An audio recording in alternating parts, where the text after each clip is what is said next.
Hello and welcome back to another episode of the iTutor Math Show. I am your host, Rebel Math Coach Bobby Ozuna. Today is Thursday, March 7th, 2019. Coming to you live for our 9th show, our 16th video. We are officially live.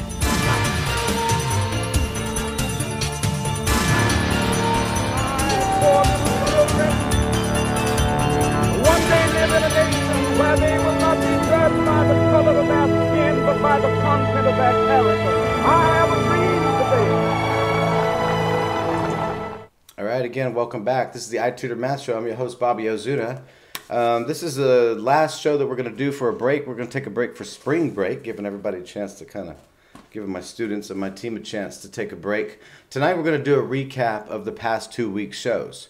The past 2 week shows I pretty much covered fundamentals, some base fundamentals that parents can start incorporating at home for those parents who've said, hey, where do I begin? Where do I begin helping my child at home? For those parents who really want to start taking the ownership of guiding their child to become more mathematically sound.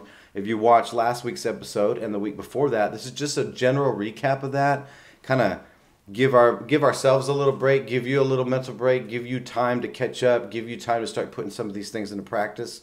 So I'm going to give a recap, talk about some next things coming up after spring break. So again, tonight is just basically a fundamentals recap. I'm going to cover what I did, what we went over 2 weeks ago on Fundamentals 1, and then what we covered last week on Fundamentals Part 2. Again, no fancy title. The content is there.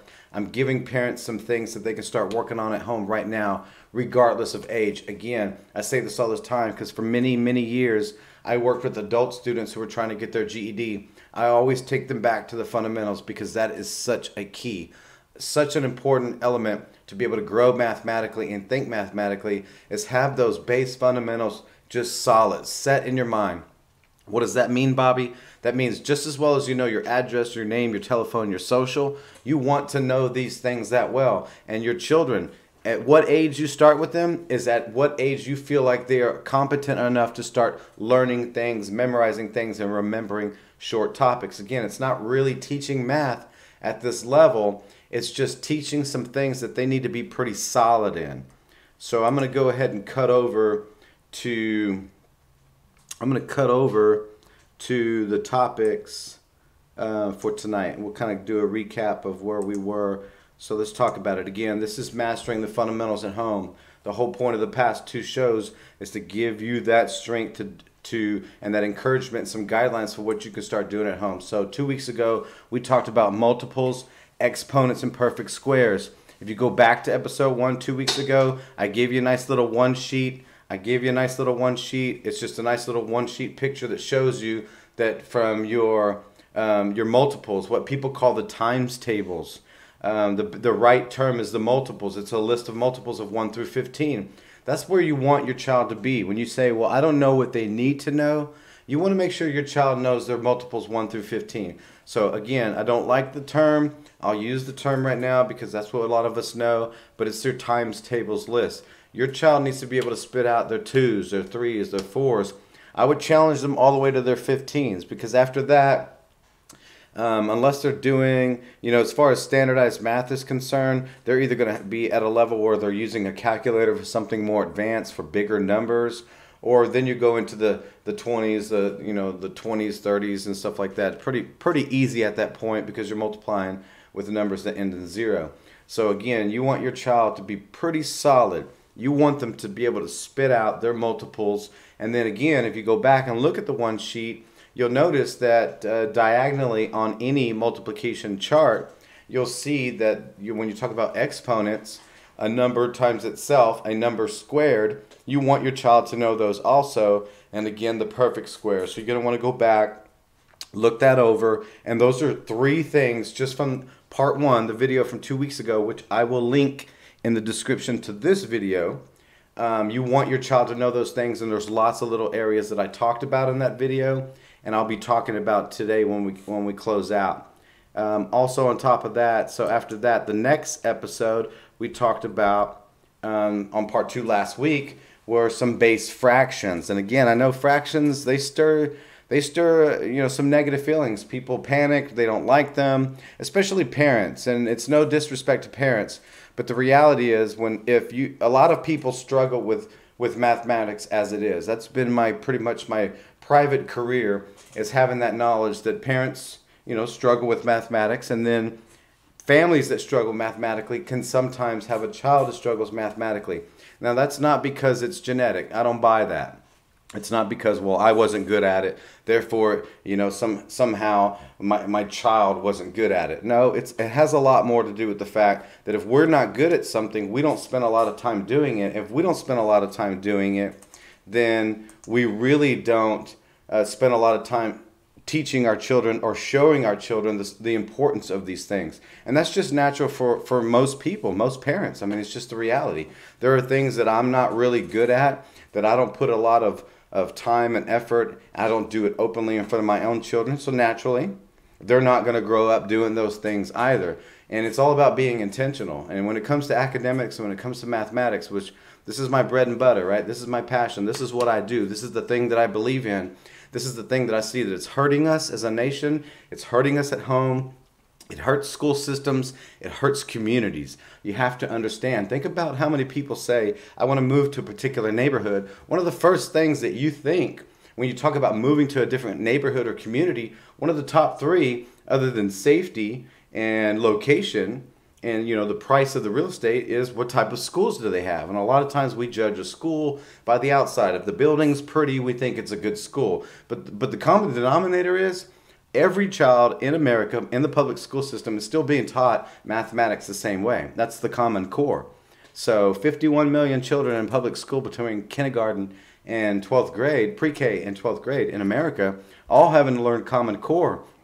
So unless all the children suddenly get it, then we're still pretty much at the same base level mathematically as a nation. So again, the purpose of this show and the reason why I'm sharing this information with you is to encourage you as a family to build that environmental learning and say, okay, I'm going to start doing it at home.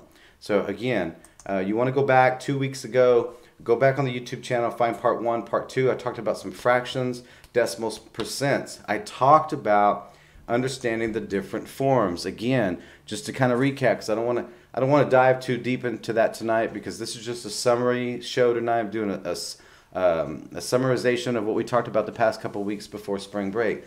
But again, when you see the fraction 1/2, you want to help your child that when they see the fraction 1/2, they want to think other things other than, oh, that's a fraction.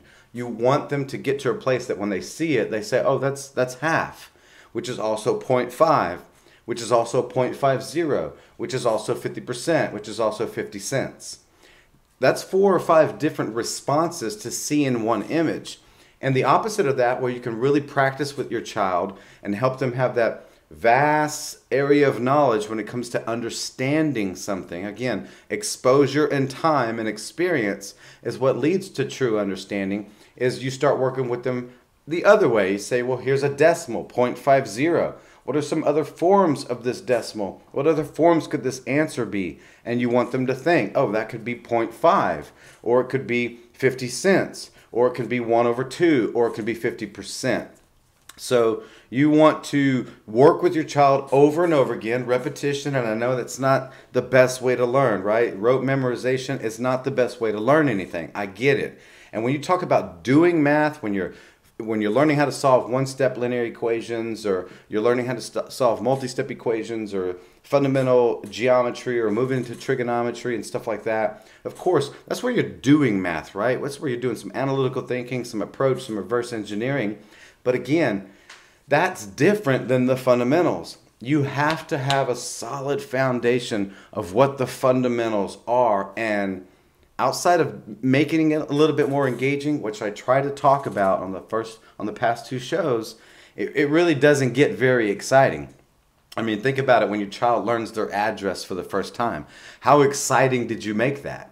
You basically, probably like me and a lot of parents, said, this is our address, you need to memorize it, right? We didn't put a lot of thought into it. We didn't look at the address and say, oh man, we really got to come up with some different elements and approach to them understanding this is my address. For the most part, just like their name, just like their last name, and just like that that early development stage where your child realizes that, oh, my name isn't Daddy. My father actually has a name. His name's Bobby, or his name's Becky, or her mom's name's Becky, or whatever, right? It's the same.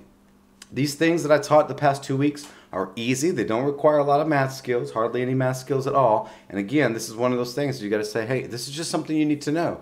Something that's going to help you in your life. It's going to help you in academics, and it's going to help you from pretty much pre-K until you get out of college math. So if college math is the highest level, because it takes at least college mathematics in the state of Texas to walk out with a 2-year degree or a 4-year degree, period, right? So if we know that we want to see our children go to college and get a degree, then you have to understand and know they're going to need to have strong enough mathematical skills to get through college math.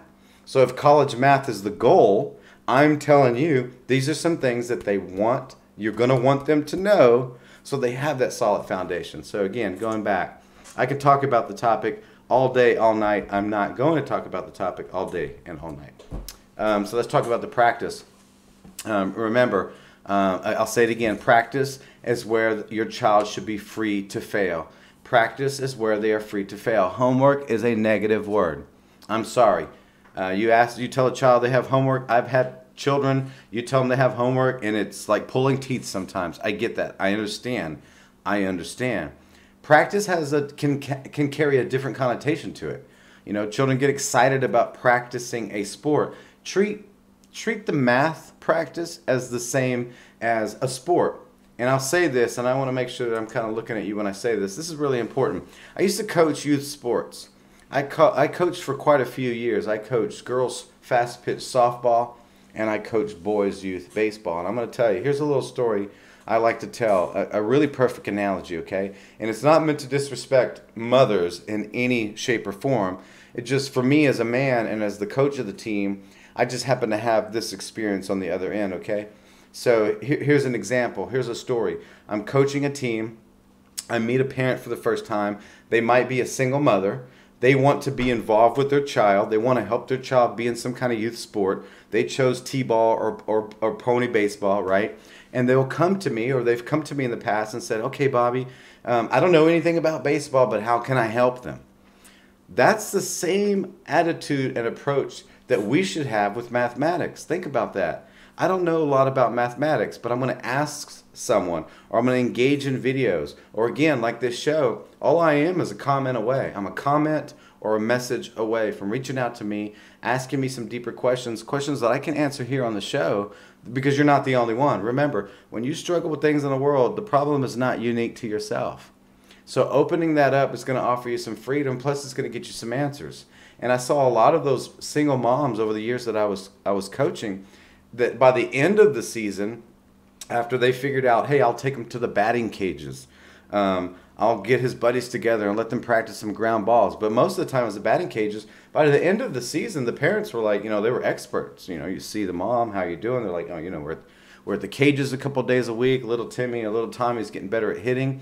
And for me, that eye-opening moment was, wow, if parents can take that initiative with a sport they know nothing about. As an example, a lot of the single moms, when I was coaching, didn't know anything about baseball. But by the end of the season, suddenly, they're calling out ball and strike and, yeah, we won, or that was a double play. They have all this knowledge, and they have that, and they acquired that knowledge with their child, and that became something fun, right? Learning mathematics because it's important for your child's academic success can be treated the same way. You want to come in with that same mentality. So again, I want you to think about that when you're working with your children. Think about it from a practice perspective. And practice is where they should have the freedom to fail. Your home should be a safe place. A place where they don't get in trouble if they miss a problem. Where they're not going to get a big red 0 or an F or some negative thing or detention or threats of tutoring. Anything like that. Practice is where, at home they should say, hey, Mom, Dad, I keep missing this, and you encourage them, say it's okay, keep missing it. Let's talk through it. Let's practice a different way. Let's use some creativity, because again, eventually, I'm telling you, a child is not going to be wrong forever. If you allow a child to miss, they won't want to miss naturally forever. No one does. So think about that. And I gave some examples in the previous 2 videos. I'll talk on them real quickly here before we close out. You can use flashcards. You can buy flashcards at your local dollar store, Dollar Tree, Dollar General, all of those little small stores that sell things pretty cheap. Walgreens, CVS, your corner stores, they sell them everywhere. You can buy flashcards for learning their multiples. You can make your own flashcards, you know, a little DIY project with your child. You know, take some cardboard, take some poster board, make your own flashcards. A deck of playing cards or some dice. I gave some examples of how rolling 2 dice and whatever 2 numbers come up help your child. You can say, okay, what is, you know, if you roll a 6 and you roll a 3, what is 6 times 3? 6 times 3 is 18. Awesome. What's 3 times 6? 3 times 6 is 18. Awesome. You can do the same thing for addition or subtraction, right? These are some easy, fun things that you can spend some time doing with your child, doing something fun that shows them this is important, but it's engaging and it's parent-child time. You can do written tests, which written tests can get old, okay? Understand, they're doing written tests every day in school. But I want to talk about this real quick. Oral tests are very important. The reason why an oral test, not just saying, okay, sit down and write down, you know, let me see your 5s. Write out your 5s. You got 30 seconds. You know, they're all 5, 10, 15, 20. That's great. And they've already been conditioned in school to kind of remember what they saw on the paper and spit that back out, right? Regurgitate that on paper. Having an oral test, though, where they don't have something in front of them and they can't rely on that memory of what they wrote, forces a little bit different brain activity, which forces them to create a picture in their mind that they're not looking at, which really helps build that comprehension for them, which is very, very important. So you want to mix up practice. You know, tonight I want you to write out your 3s, your 7s, your 12s, and your 15s. Go. You got 2 minutes. Challenge them. You know, make it fun. Time them. If they win, buy them a cookie or something. But you also want to do some oral tests. You want to say, okay, hey, can you spit out your 15s? Go. 15, 30, 45, 60. You start challenging them to get them thinking. So that's really important. The oral test is very, very important because, again, it forces them to build a picture in their head. And pictures in our heads that correlate or translate to words coming out of our mouth is really how you validate comprehension. Okay? And again, you can mix up practice by saying, hey, tonight we're going to do some online games. Spend a little bit of time, mom and dad, aunt, uncle, grandpa, whoever you are. Spend a little time doing some research and find some fun, engaging online games. That's not playing game time.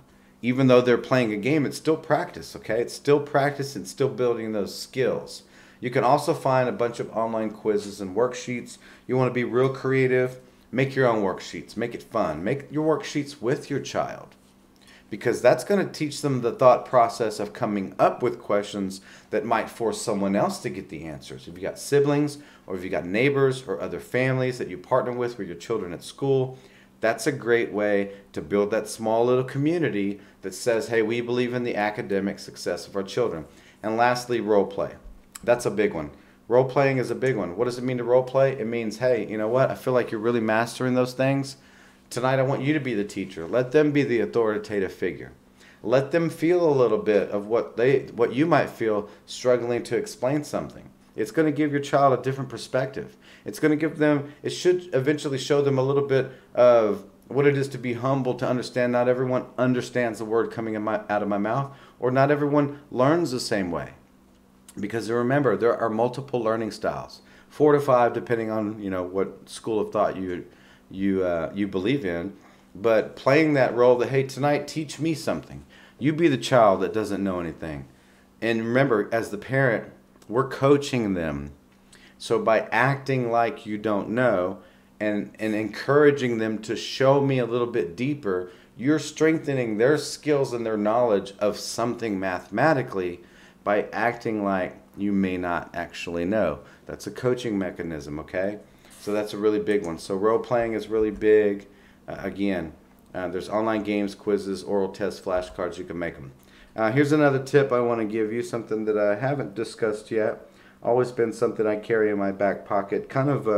It's kind of innate to me now. It's kind of second nature.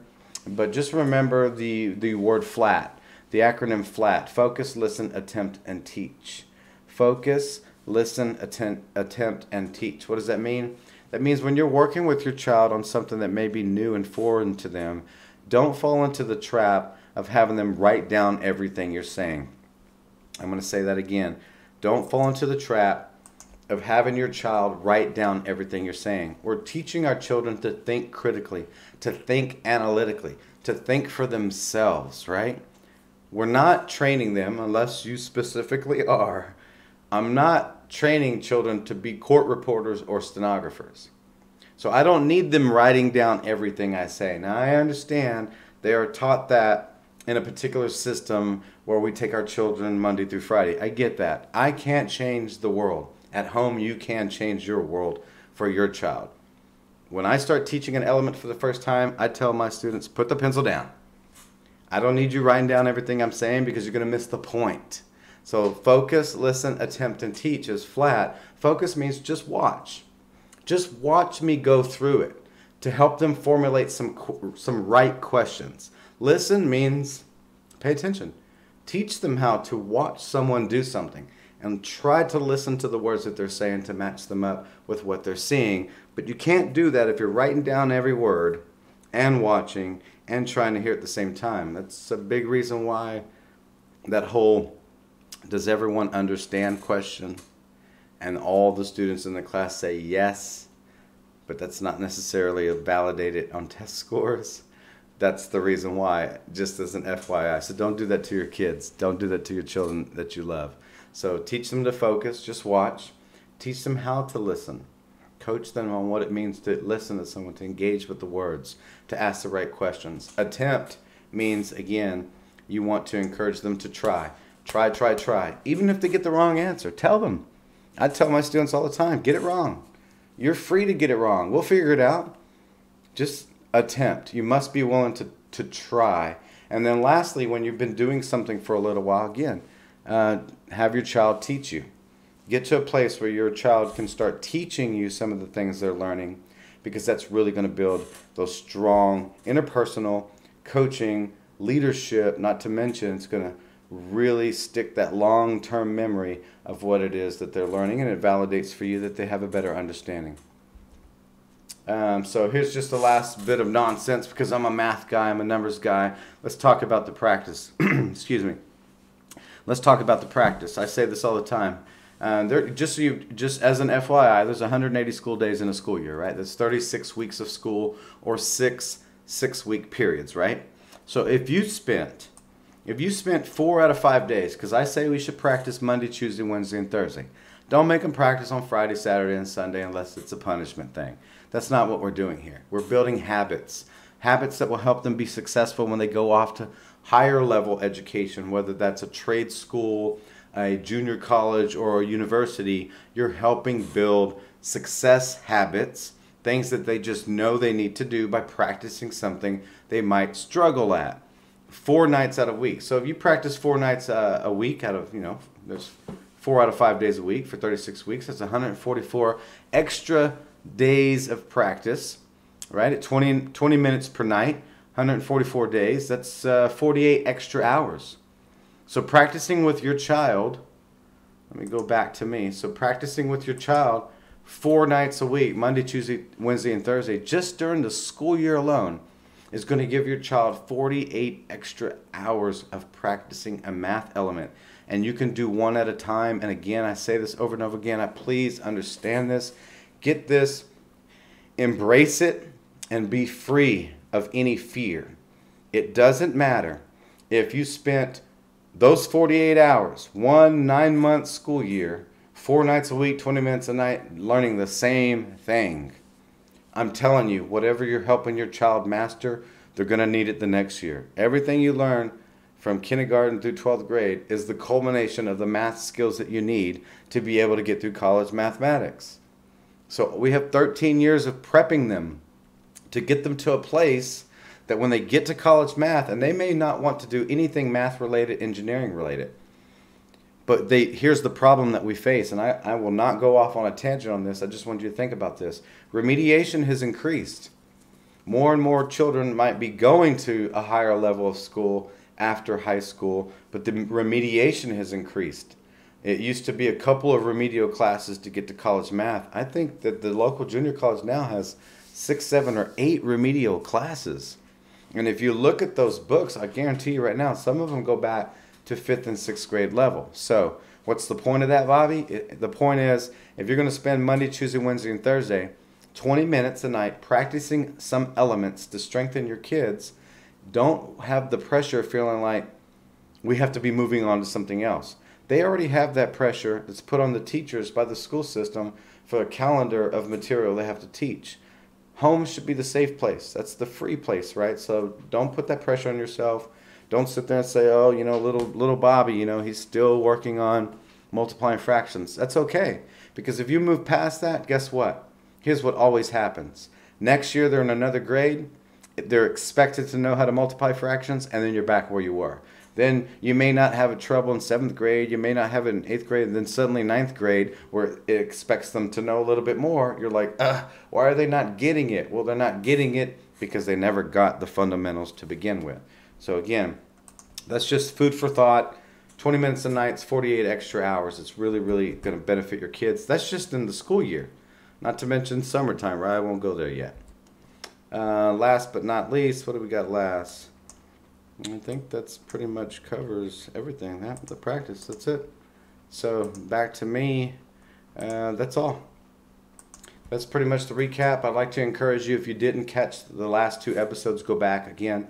When this show is done, I will put it in the description. If you're watching this after tonight, just go down to the description in this video, and you can catch the last 2 fundamental courses. Other than that, the last news I want to share is we're going to be off next week. We're taking spring break off. I hope you take spring break off. Give your kids a chance to unwind from school a little bit, refresh their minds, because when they come back, guess what's happening in the state of Texas? The STAR test is right around the corner. I did offer 2 videos that cover the STAR test. So if you go back to some of the earlier videos we posted on this channel back in January, I posted, I think I called them the Shooting Star. There's a part 1 and there's a part 2. And it basically gives parents tips that you can go download previously released STAR tests and start practicing with your children right now to get them ready for the STAR test. Outside of that, I'd like to encourage you to go to the description in the video, find my Facebook link, and connect with me on Facebook. I do a thing called Community Brain Dump every Monday night at 9 o'clock Central Time. It's live. You can engage with questions, comments, critiques, feedback. You can ask some questions. I pretty much build out the content for this show on Monday nights, but I leave it open for them. So if someone has questions that they want to ask right there, they can. Pretty much sometimes I allow those questions to become the script for the Thursday night show. So if you'd like to engage with me, you can there. If you believe in the content of this show, I'd like to encourage you, please don't forget to subscribe. If you want to stay current with all videos, don't forget to click the notification bell. And lastly, more important than that, don't forget to share the content. My name is Bobby Ozuna. On behalf of my team, Rebel Math School, and the iTutor Math Show, I wish you a good night and happy spring break.